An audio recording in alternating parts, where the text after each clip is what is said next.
Imagine being forced to stay indoors for 2 days, forbidden from knowing what happens on the streets outside. Capturing photos or videos and sharing them is strictly prohibited. Tourists are absolutely not allowed and are expected to leave the island. What secrets are so tightly guarded, and why is an entire community so intent on keeping them hidden? It sounds like a horror story, but it is a real tradition. Today we're diving into a unique and controversial tradition, Sunneklaas on the island of Ameland. This annual celebration has sparked debate in recent years and even led to confrontations with journalists. Let's explore what Sunneklaas is, why it has become so controversial, and what happens if reporters try to cover the event today. Before we dive into this topic, don't forget to give this video a thumbs up. Share your thoughts in the comments below. Do you want to know what happens on the island of Ameland during Sunneklaas?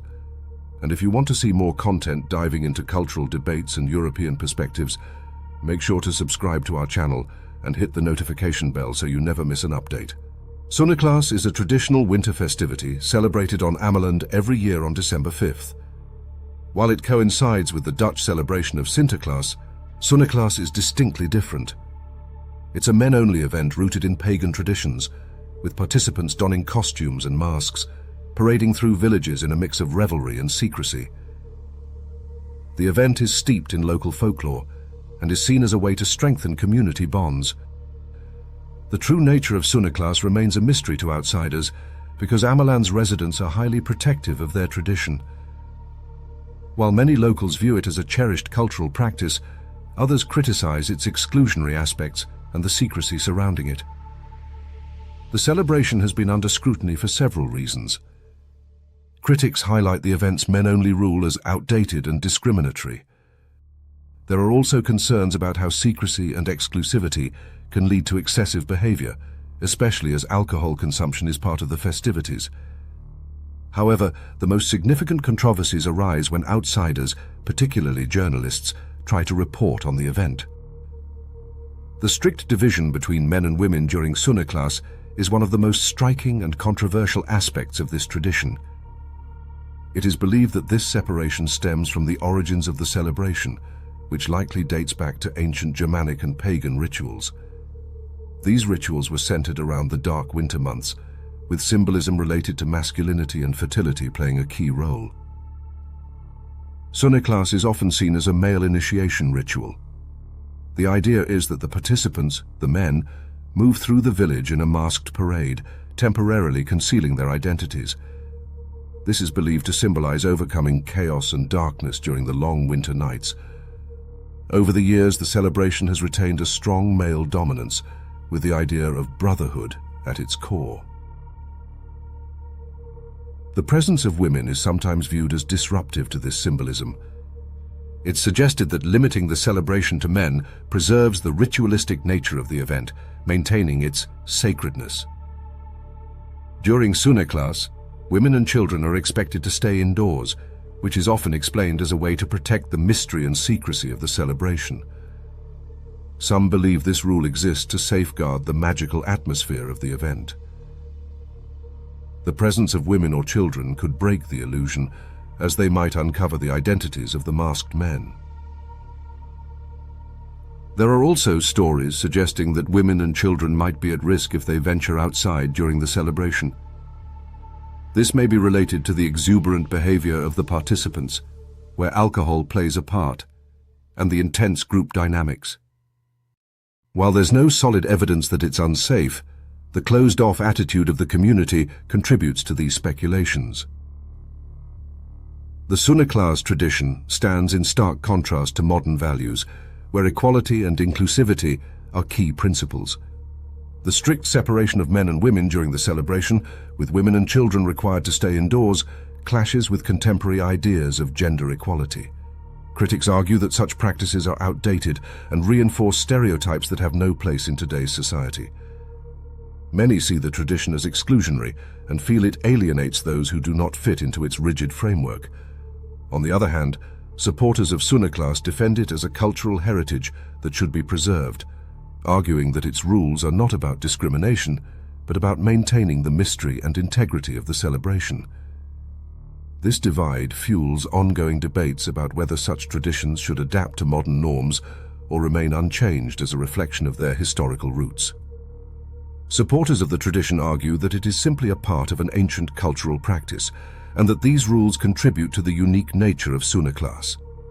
However, the separation of men and women remains hard for many to understand, and it sparks debate each year.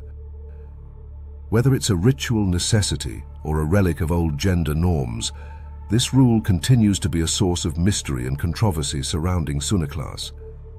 Last year, reporters from the Dutch media outlet Ameland visited Ameland to document Sunneklaas. Their presence was not welcomed. The journalists were harassed, with locals reportedly chasing them off the island.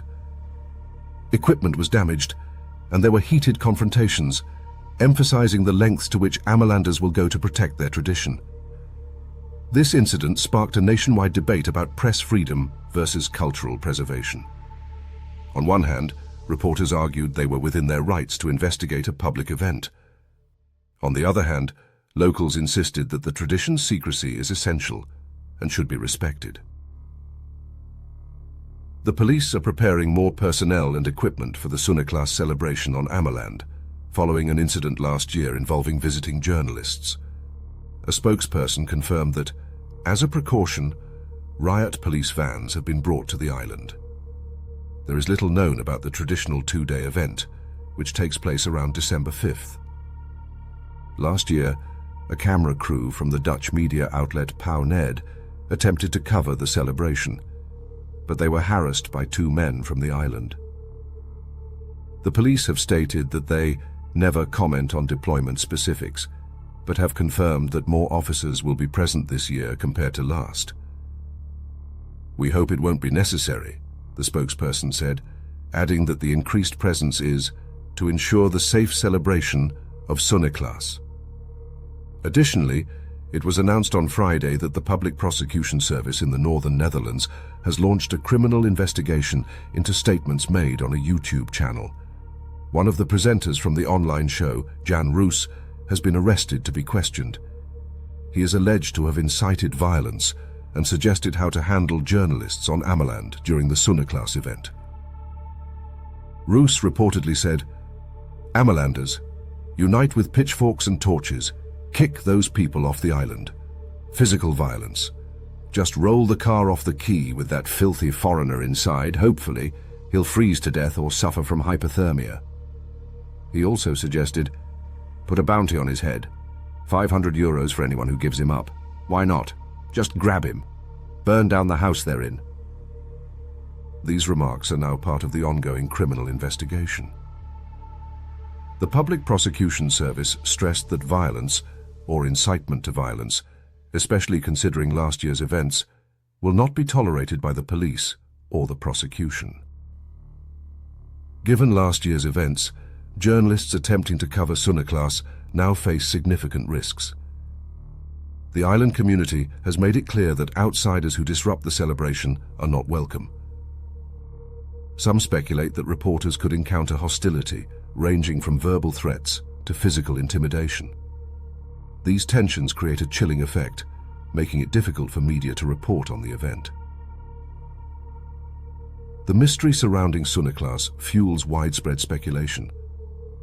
Some believe the secrecy is merely about protecting a harmless tradition, while others suspect more controversial elements, such as hazing rituals or inappropriate behavior.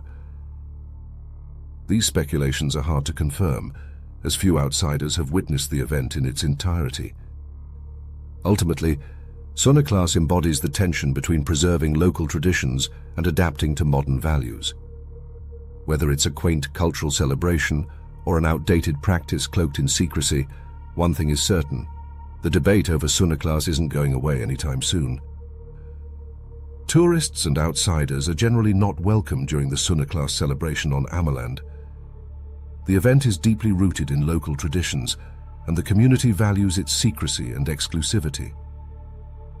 While the island is typically a popular destination, during Sunneklaas, locals prefer to keep the event private and discourage any outside participation. Those who do attempt to observe or document the celebration particularly journalists, risk facing hostility. Past incidents, such as the harassment of reporters, have shown that outsiders who try to interfere with or expose the event may be met with resistance, including verbal and physical intimidation. The mystery surrounding Sunneklaas fuels significant curiosity among outsiders. Many are intrigued by the event's secrecy, exclusionary nature, and the strict rules, such as women and children staying indoors. This curiosity often leads to speculation about what happens during the festivities, ranging from harmless traditional rituals to wilder rumors of inappropriate behavior. Journalists and researchers in particular feel compelled to investigate and reveal what takes place, viewing the secrecy as a challenge to transparency and modern values. For some, the event represents an important cultural tradition, but for others, it symbolizes outdated exclusivity that clashes with societal progress. This tension makes Sunneklaas a focal point for both fascination and controversy. Does the celebration itself ever get completely out of hand, and are there any known legal cases? There are very few known cases of incidents during the Sunneklaas celebration on Ameland itself, involving locals and not outsiders, that have escalated to legal action or official police investigations. This is likely due to the island's close-knit community and its tendency to handle matters internally, away from the scrutiny of authorities or media. It is believed that minor issues, such as excessive alcohol consumption or misbehavior during the festivities, are often addressed within the community rather than being reported to the police. The tradition includes an element of controlled chaos, with participants wearing masks and costumes that obscure their identities. This anonymity makes it difficult to pinpoint individual offenders, which might be why such incidents rarely result in official complaints or legal cases. While police are present in increased numbers during Sunneklaas, there are no widely reported cases of serious crimes such as violence or vandalism involving locals. This could also reflect the protective nature of the islanders, who aim to shield the event from negative publicity and prefer to resolve any internal disputes privately. The secrecy surrounding Sunneklaas fuels speculation that there could be misconduct during the celebrations, such as pranks or rituals that cross the line. However, there is no concrete evidence or documented cases to support these theories. The lack of transparency contributes to the mystery, but it does not necessarily imply wrongdoing. In summary, while incidents may occur during Sunneklaas, it appears that most are handled quietly within the community and do not result in formal legal cases or police involvement. There are ongoing speculations that women who defy the Sunneklaas tradition and venture outside during the celebration risk being mistreated or harassed. These rumors suggest that the secrecy and male-dominated nature of the event create an atmosphere where such behavior might occur without consequences. However, no concrete evidence has ever surfaced to confirm these claims. Supporters of the tradition dismiss these allegations as unfounded and argue that the rules are in place to preserve the ritual, not to threaten or harm women. Critics, however, view the rumors as indicative of a deeper issue, questioning whether the tradition perpetuates a culture of intimidation and exclusion. The lack of transparency surrounding Sunneklaas only adds to these concerns, leaving the truth shrouded in mystery and fueling further debate. Let us know in the comments what you think. Should traditions like Sunneklaas be protected, or is transparency more important? And do you want to know what happens on the island during Sunneklaas? Don't forget to like and subscribe for more stories about Europe. Thanks for watching, and we'll see you next time on Europe Reporter.